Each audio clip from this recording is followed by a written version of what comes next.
hope, my dear," said Mr. Bennet to his wife, as they were at breakfast the next morning, "that you have ordered a good dinner today, because I have reason to expect an addition to our family party." "Who do you mean, my dear? I know of nobody that is coming, I am sure, unless Charlotte Lucas should happen to call in, and I hope my dinners are good enough for her. I do not believe she often sees such at home." "The person of whom I speak is a gentleman and a stranger." Mrs. Bennet's eyes sparkled. "A gentleman and a stranger? It is Mr. Bingley, I am sure. Why, Jane, you never dropped a word of this, you sly thing. Well, I am sure I shall be extremely glad to see Mr. Bingley. But, good Lord, how unlucky. There's not a bit of fish to be got today. Lydia, my love, ring the bell. I must speak to Hill this moment." "It is not Mr. Bingley," said her husband. "It is a person whom I never saw in the whole course of my life." This roused a general astonishment, and he had the pleasure of being eagerly questioned by his wife and 5 daughters at once. After amusing himself some time with their curiosity, he thus explained: "About a month ago I received this letter, and about a fortnight ago I answered it, for I thought it a case of some delicacy, and requiring early attention. It is from my cousin, Mr. Collins, who, when I am dead, may turn you all out of this house as soon as he pleases." "Oh, my dear," cried his wife, "I cannot bear to hear that mentioned. Pray do not talk of that odious man. I do think it is the hardest thing in the world that your estate should be entailed away from your own children, and I am sure, if I had been you, I should have tried long ago to do something or other about it." Jane and Elizabeth attempted to explain to her the nature of an entail. They had often attempted it before, but it was a subject on which Mrs. Bennet was beyond the reach of reason, and she continued to rail bitterly against the cruelty of settling an estate away from a family of 5 daughters in favor of a man whom nobody cared anything about. "It certainly is a most iniquitous affair," said Mr. Bennet, "and nothing can clear Mr. Collins from the guilt of inheriting Longbourn.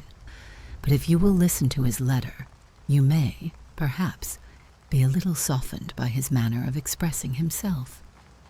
"No, that I am sure I shall not, and I think it was very impertinent of him to write to you at all, and very hypocritical. I hate such false friends. Why could not he keep on quarreling with you as his father did before him?" "Why, indeed, he does seem to have had some filial scruples on that head, as you will hear."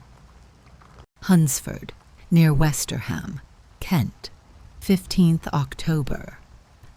"Dear Sir, the disagreement subsisting between yourself and my late honored father always gave me much uneasiness, and since I have had the misfortune to lose him, I have frequently wished to heal the breach, but for some time I was kept back by my own doubts, fearing lest it might seem disrespectful to his memory for me to be on good terms with anyone with whom it had always pleased him to be at variance.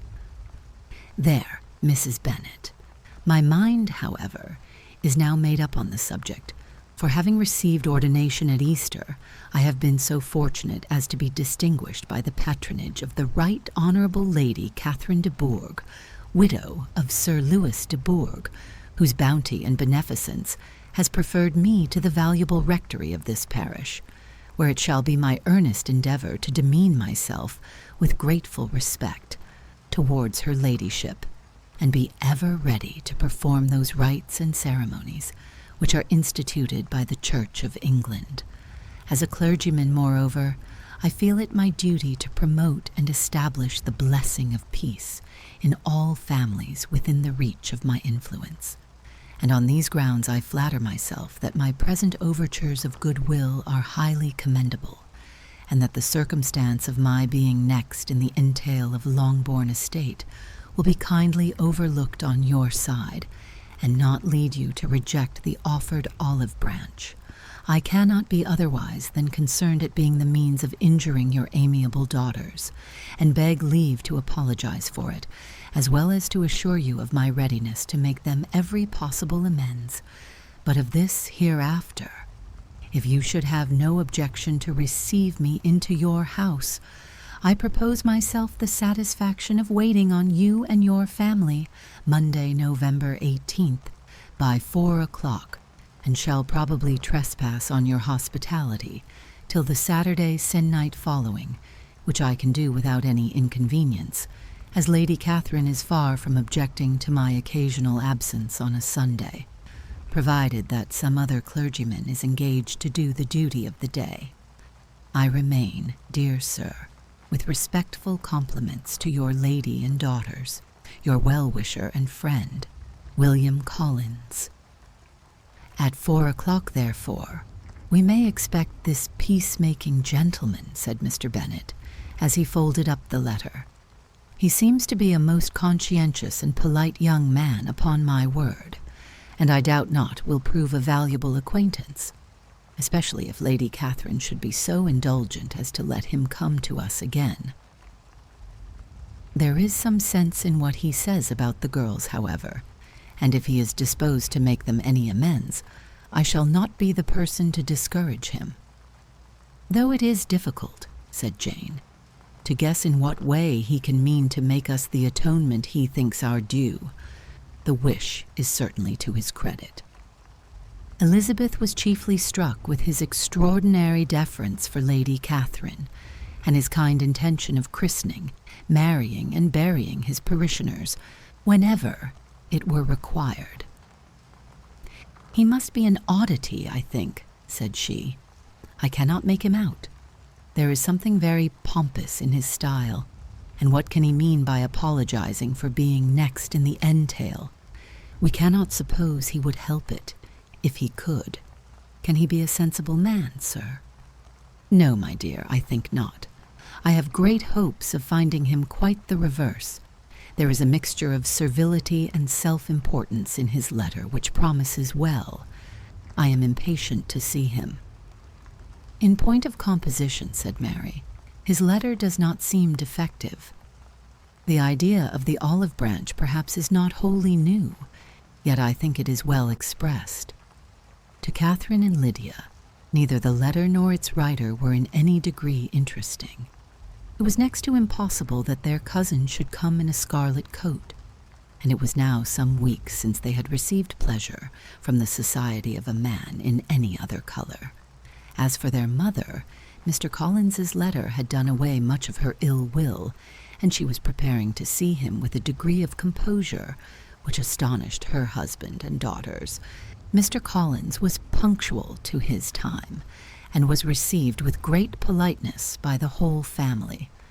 Mr. Bennet indeed said little, but the ladies were ready enough to talk, and Mr. Collins seemed neither in need of encouragement nor inclined to be silent himself. He was a tall, heavy-looking young man of 25. His air was grave and stately, and his manners were very formal. He had not been long seated before he complimented Mrs. Bennet on having so fine a family of daughters, said he had heard much of their beauty, but that, in this instance, fame had fallen short of the truth, and added that he did not doubt her seeing them all in due time well disposed of in marriage. This gallantry was not much to the taste of some of his hearers, but Mrs. Bennet, who quarrelled with no compliments, answered most readily, "You are very kind, sir, I am sure, and I wish with all my heart it may prove so, for else they will be destitute enough. Things are settled so oddly. You allude, perhaps, to the entail of this estate." "Ah, sir, I do indeed. It is a grievous affair to my poor girls, you must confess. Not that I mean to find fault with you, for such things, I know, are all chance in this world. There is no knowing how estates will go when once they come to be entailed. I am very sensible, madam, of the hardship to my fair cousins, and could say much on the subject, but that I am cautious of appearing forward and precipitate. but I can assure the young ladies that I come prepared to admire them. At present I will not say more, but perhaps when we are better acquainted—" He was interrupted by a summons to dinner, and the girls smiled on each other. They were not the only objects of Mr. Collins's admiration. The hall, the dining room, and all its furniture were examined and praised, and his commendation of everything would have touched Mrs. Bennet's heart, but for the mortifying supposition of his viewing it all as his own future property. The dinner, too, in its turn, was highly admired, and he begged to know to which of his fair cousins the excellence of its cookery was owing. But here he was set right by Mrs. Bennet, who assured him, with some asperity, that they were very well able to keep a good cook, and that her daughters had nothing to do in the kitchen. He begged pardon for having displeased her. In a softened tone she declared herself not at all offended, but he continued to apologize for about a quarter of an hour,